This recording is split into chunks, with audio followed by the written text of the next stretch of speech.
desires? What are their motivations? What's the thing that gets them through the day? And him being a dentist just fits so beautifully because he would be surrounded by all kinds of mouths and all kinds of teeth. And so, you know, in a way, his job is terrible. On the other hand, holy smokes, he can observe so many mouths in the meantime. And I needed to give him some kind of sanctuary where he could go into his head when faced with the worst of the worst. So there's a scene in there where, you know, a passenger is yelling at him for something that he hasn't done. And so Baxter sort of disassociates and just starts studying the man's mouth as he's shouting. And that kind of keeps him safe psychologically. So where it came from exactly, I'm not entirely sure, but it worked great because it gave him a way out, you know, and theoretically he could, I don't know if he could have ever practiced dentistry in Canada, but he certainly could have in the United States, you know, so yeah. Right. If you could go back in time in terms of a younger Suzette Meyer, who was just starting out as a writer, what would you tell her?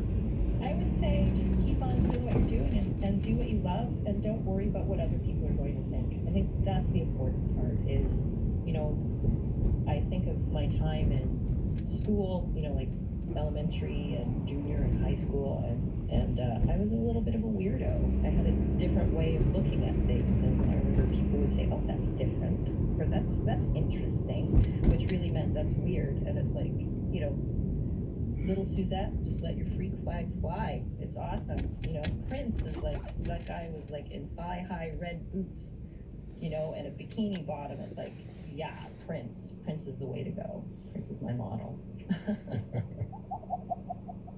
Our contributor, Ryan B. Patrick, with Suzette Meyer, the winner of the 2022 Scotiabank Giller Prize for her novel, The Sleeping Car Porter.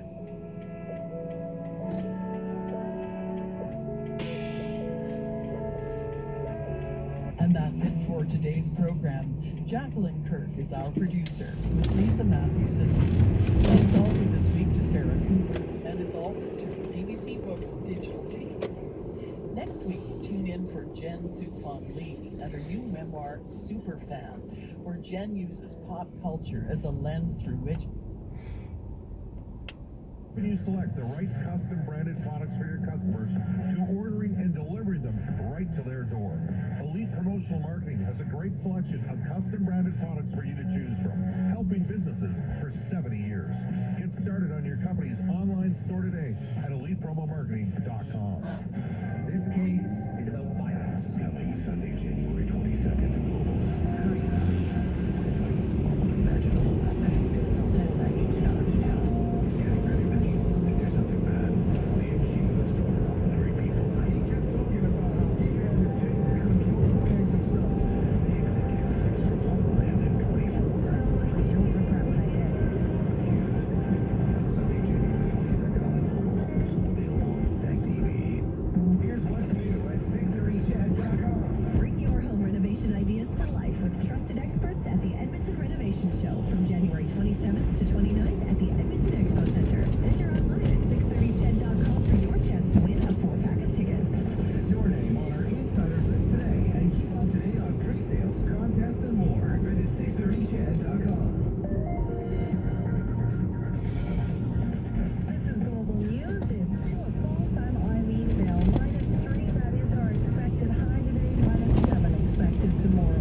is as smooth as possible, Albertans should sign up for a verified account or confirm they have an existing one with accurate information as soon as possible.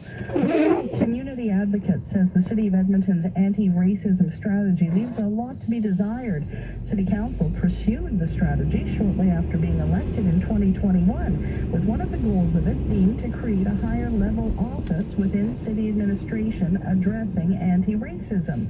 Africa Center Executive Director Sharif Haji told 6:30 Ched Mornings among the many problems with the plan included an unclear timeline. The objectives and the goals was not clear. And how we are going to tackle, there were some pillars that have elements that have been mentioned. And as you said, there are one of those is creating an independent body. Haji says it should take a year for the city to do something like create an independent group to review anti-racism within the city structure. Canada's transport minister plans to appear before a committee that is seeking answers after thousands of Canadians had their flights canceled or delayed over the holidays. The disruptions have the Transport Committee demanding a study into how passengers were treated. The years-long stretch to replace Canada's aging CF-18 fighter jets has come to an end. Canada has reached a $19 billion deal with the U.S. and Lockheed Martin to buy a fleet of 88 F-35s. Prince Harry is accusing his family of being complicit in his wife's pain, claiming his stepmother Camilla leaked private conversations to the media in order to improve her own reputation. In interviews, Harry is accusing the royal family of, quote, getting into bed with the devil to gain favorable tabloid coverage. London retiree Robert Rayner says the Queen never would have stood for all the scandal around Prince Harry's new memoir, Spare. I'm sad that the Queen passed away. If she was alive now and she heard all this now, she'd be very angry. I can't understand why Charles hasn't said nothing yet. But it's just ridiculous. The book is officially coming out tomorrow. Checking the market numbers from National Bank Financial, the TSX up 43 at 19,858. The Dow down 126 to 33,504. NASDAQ up 74 at 10,644. Our dollar up 32 basis points to 74.70. Oil up $1.03 a barrel at 74.80. Western Canadian Select up $1.11 to 48.14. Gold up $6.13 an ounce to 1871.82. 6:30 Ched News Time is 2:03. 6:30 Ched weather. A mix of sun and clouds today. The high -3. Then 30% chance of flurries tonight. Some fog patches. The low -12, -7 with 30% chance of flurries tomorrow. It's going to be cloudy and -5 on Wednesday. -8 for the high. Thursday with clouds. Cloudy and -6 on Friday. For your weekend, 30% chance of flurries on Saturday, the high -6, then cloudy on Sunday, the high -10, and looking into next week, mild weather expected to continue. In Edmonton, it's -3 degrees. I'm Eileen Bell. Your next scheduled newscast coming up at 2:30 right here on 6:30 Ched.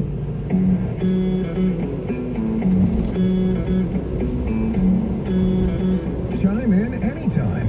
Text 780-496-0063. This is Rob Breckenridge on 630 Chad. Over to this hour of the program, Rob Breckenridge with you on this big Monday afternoon. We've still got a lot to get to in this hour. We will talk about whether we're doing enough to pull our own weight when it comes to military spending. For some of the commitments we've made to important allies, commitments though to Canadians, right, to ensure that the armed forces have what they need to protect us. Now this comes on a day where we do have confirmation that Canada is going to purchase new fighter jets. We are going to purchase F-35s, despite the government's vow 7 years ago that they would not purchase the F-35s, so we probably could have been a lot further along on this front, but we'll get to that coming up after 2:30. A few of the things we'll get to along the way, but certainly interesting times in the nation's capital, and questions continue to grow around whether we might see an election this year, and whether this Prime Minister intends to contest another election. The government seems to have a big agenda. We've learned, of course, more details about the forthcoming legislation to facilitate a so-called just transition. The Natural Resources Minister speaking to that last week, says legislation is coming this year. Already, I think there's a lot of concern in Alberta as to what that might mean or what the federal government has in mind when it comes to transitioning those who work in oil and gas into something else. Of course, we're just coming out of the Christmas travel season, and what a lot of chaos there's been for travelers in airports right across the country, despite the fact that we had similar problems earlier last year. We just can't seem to figure this out. So what does the government need to do to address that? Some of the issues I want to explore with our next guest. Very pleased to be joined here this afternoon by Michelle Rempel-Garner, Conservative Member of Parliament for Calgary Nose Hill. Michelle, great to have you back with us here. Happy New Year. Happy New Year. Thanks for having me. I appreciate you making some time for us here today. Let's start with the question of what you're hearing or sensing about, the government's plans for this year. Are we building up possibly to a 2023 election? What's your sense?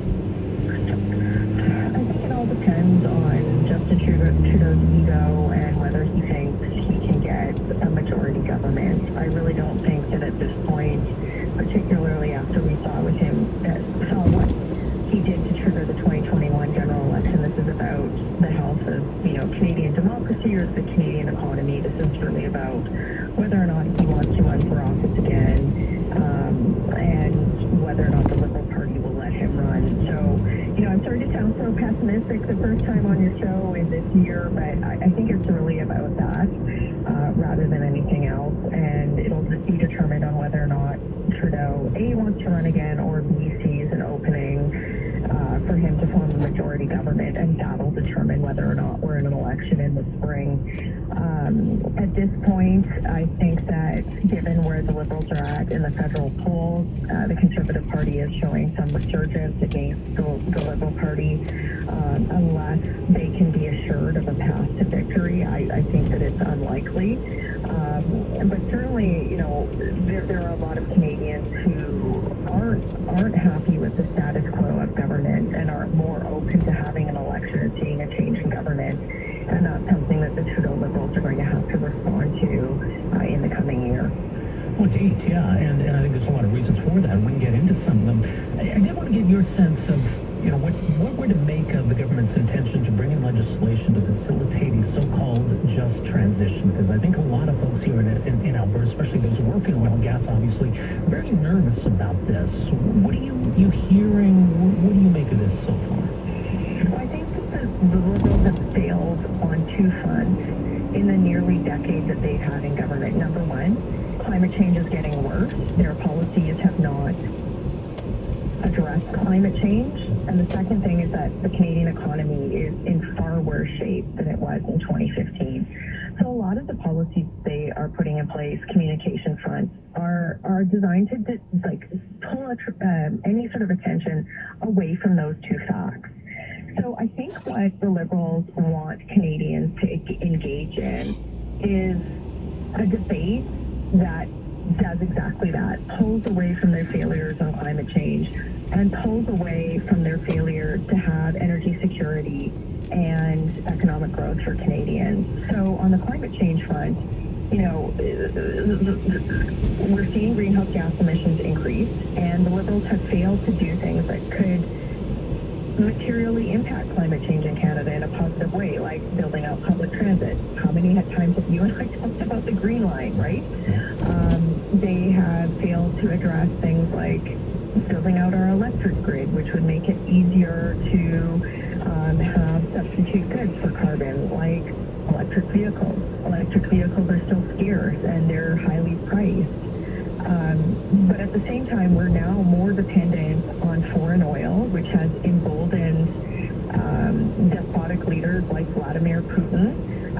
We're still importing oil from regimes that, where women don't have the same equality that we have in Alberta, that don't have the same environmental standards that we have. And the Liberals are putting forward what are essentially flashy communication strategies, like the ones that you just mentioned, to try and distract away from the fact that they really have nothing to stand on either front. And I think that Albertans are uniquely positioned to call, I won't swear on your program, like I did in the House of Commons, but BS on Liberal government on both these fronts and just say, look, we are a province that supports environmental integrity. We support innovation to reduce reduce greenhouse gas emissions, but we also understand that we need to have energy security and that we need to have a source of energy, given that the Liberals have failed to give us alternatives to carbon energy in their entire time in office. So I think that the coming year will see a lot of Canadians hold the Liberals to account on this front, from not just from the right, but also from the left. And I think that that reckoning is long overdue, and I'm here for it. And I know that there's a lot of Calgarians, a lot of people that are listening to your show today of all political stripes that are there for that too. Yeah, I think that's a good way of looking at it. I did also want to ask you, I know you've been hearing from a lot of folks, not just with travel, but I mean with associated issues like being able to get a visa, get a passport, just the chaos we've seen again, sort of for the second time in less than a year. I mean, A, what are you hearing from people? And B, what needs to change? What needs to be fixed?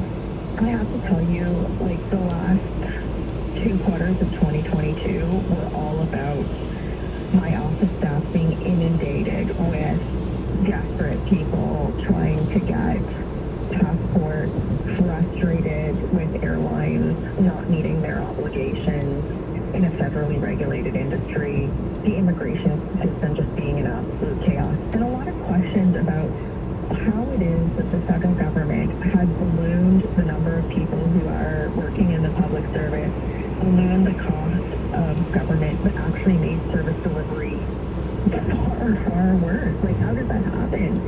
And that's something that I think the public is really going to hold the government to account on in coming elections. The fact that we're spending so much more money and getting worse service delivery in all these fronts. I know that my party has said to the government that the amount of backlog just in the complaints against airlines that haven't been resolved under existing consumer protection legislation, that backlog needs to be cleared. And that, it should come as a surprise to the government that there was a pent-up demand for travel after COVID restrictions, that there would have been a pent-up demand for passport renewals after COVID restrictions, and that, hello, it's Canada, it's cold, it's winter here most of the year, that, winter storms shouldn't be completely crippling the airline sector and airlines across the country. That's not a surprise. It shouldn't come as a surprise to airlines or the government. So, saying, oh, it was cold and we had a snowstorm and that's the reason why many people across the country couldn't follow through with Christmas travel plans, it's just, it's beyond the pale. I don't think, again, across political stripes, Canadians are buying this, and I think that a lot of Canadians are expecting more from the government, and I know that this is going to be something that Parliament is teased with after it returns from holiday constituency time. Yeah, I think it's one of those issues, you kind of alluded to it, where it doesn't feel like things that should be working are working, and it doesn't feel like there are examples where we are seeing even just basic competence. Like, it just seems like a lot of things are a mess, a lot of things are working, and on issues that matter to Canadians, that's I think why we're seeing maybe this shift in the polls, or at least the volatility with the electorate, because people are concerned, people have frustrations, and we're talking about issues that hit close to home. Yeah, like, the Liberal government has not shown that they are able to manage government in a way that meets the needs of Canadians. Again, regardless of political strife, be it climate change, travel, job creation, inflation, housing affordability. I could go on. And there comes a point where Canadians are like, look, you've had a lot of time, Liberal government. You can't blame Stephen Harper nearly a decade after he's been in government for the failures that we're currently experiencing, particularly given that the federal Liberals have almost doubled the size of the Canadian debt. Canadians are paying far more for services. They're paying a lot of tax. And a lot of particularly young Canadians are saying, look, I don't see the same prospects for the future that my parents did or my grandparents did. And that's, I think, a political dynamic that's emerging that the government is not addressing right now, that will be pervasive in upcoming elections, both at the provincial level and federal level across the country this year and beyond. Yeah. Well, it's interesting, you've got a Substack page. It's michellerebelgarner.substack.com. We're talking about some of these big issues, right? But, you've been writing recently about some of these kind of underrated that could really have an impact, maybe this year, maybe in the years ahead? I mean, what are some of the things we should be keeping an eye on? Well, thanks for mentioning that. I'm trying to write longer form pieces, doing exactly what you said, drawing attention to issues that are underreported in the Canadian media, but also trying to provide some nuance to the political debate that sometimes you can't just provide on Twitter or Facebook. So what I've written about so far is I have a big concern about the auto sector and the auto loan sector, that there's a lot of sort of frothiness, similar to what we saw in the subprime home loan sector in 2008 that led up to the financial crisis. I've talked about the change of demographic. For example, anybody who's sort of 35 and under, that younger demographic in Canada is about to become the largest voting cohort in the country, and a lot of the issues that are unique to that cohort aren't really being addressed by any political party. And I've also talked about things like artificial intelligence, how that's going to potentially, and is already disrupting the Canadian economy, but it's not really a topic of political discourse in Parliament. And I think that these issues, these macro level issues that affect Canadians in a really meaningful way, all political parties have a duty to address them. They don't have to have the same policies on it, but we need to be talking about these things so that, the Canadian economy, the Canadian voter isn't caught in a situation where we're being impacted by issues that we have no solutions for. And we can't be stuck in political discourse that are, 10, 15 years old now. So, that's my job as an elected official, and I'm really open to receiving feedback from people and trying to push issues that might not be on the front burner but need to be. So that's what I'm writing about this month while the House is in recess. Very interesting. Much more is mentioned. MichelleRumpelgarner.substack.com. Michelle, we'll leave it there. Always great catching up. Appreciate making some time for us. Thanks for having me. All the best. You as well. There you go. That's Conservative Member of Parliament, Calgary-Nose Hill, Michelle Rempel-Garner. In terms of what's going on in Ottawa these days, Parliament's still adjourned, obviously, for the winter break. But I don't know, it's this year that's going to bring us a federal election. That's an interesting question. And obviously part of that speaks to what Justin Trudeau envisions for his own future. And your thoughts on that, your thoughts on some of these big issues. We'll talk about what's going on with defense spending in this country later this hour. You can reach us 403-974-8255, 780-496-0063. My name is Rob Breckenridge. We are back with more right after this.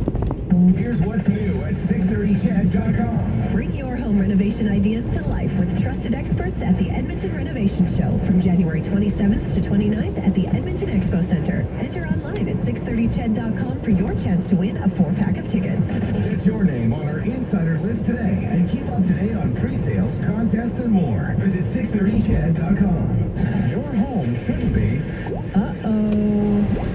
When you need a drain inspection or pipe repair, call Pro Drain Techs, specializing in trenchless repair. They'll help solve your drainage problems, whether it's a root intrusion, collapsing, or cracked drain, or just need an inspection. And now through a new cutting-edge technology, they can reline sewer pipes in winter. Book your winter liner repair now and save $500. For peace of mind down the line, call Pro Drain Techs or online at prodraintechs.ca.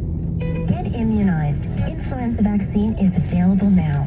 Children under 5 and their households can get their flu shots through AHS. All other Albertans can book at participating pharmacies or doctor's offices. Don't have your COVID-19 vaccine? It's safe to get influenza and COVID-19 vaccines at the same time. No second appointment is necessary. To book or learn more, visit ahs.ca/vaccine. You can also call 811 or text the word flu to 88111. No one deserves to be a victim of domestic abuse. We know it can be difficult to leave, and many suffer in silence. But everyone has the right to live without fear, hurt, abuse, and violence. Right now, women's shelters throughout the province are open and ready to help you get back on your feet. If you or someone you know are suffering, it's time to speak out now and get the help you deserve. For help, visit acws.ca or call 911. When I was a kid, I had big dreams. I wanted to be a pilot. When I was a kid, I developed PTSD. My battlegrounds were my bedroom. When I was a kid, I met others like me. I found the Key Brave Ranch. I became a warrior. help kids overcome the trauma of sexual abuse at the Little Warriors World Class Treatment Center. Donate today at littlewarriors.ca. Presented by Pattison Outdoor, Global Edmonton, and 630 CHED. Carrie Dahl here for Volvo of Edmonton with fantastic news. Volvo of Edmonton has been recognized for the third year in a row by Automotive News Canada as a 2022 Best Dealership to Work For. To their outstanding staff, thank you and congratulations on continuing to deliver on Volvo of Edmonton's vision and goals.